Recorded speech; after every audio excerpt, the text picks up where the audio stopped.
সারা বছর free fire খেলে যখন চাকরির ইন্টারভিউ দিতে যায় এক ছেলে, তারপর বাকিটা ইতিহাস। বাবা, তোমার শিক্ষাগত যোগ্যতা কি? স্যার, আমার সিএস র্যাঙ্কে হলো 90% হেডশট রেট, আর হচ্ছে আপনার র্যাঙ্কে 15.2 কেডি। সারাদিন ফ্রি ফায়ার খেলি, লাগে না কোনো বেডি।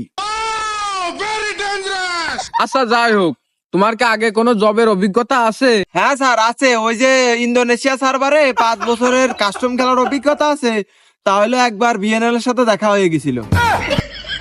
তোমার তো সেল চালায় চাকরি হবেন গো। তোমার জন্য লাস্ট প্রশ্ন, বাংলাদেশের একজন মহিষী নারীর নাম বলো তো। বাংলাদেশে তো অনেক মহিষী নারী আছে, তবে আমার জানা মতো মনে করেন যে জান্নাত গেমিং, সাদিয়া গেমিং, তারপরে কাজী অর্পা। তা ওদের সাথে কি তোমার যোগাযোগ আছে নাকি? তালিও এই ইউআইডিটা দিয়ে তো আমার।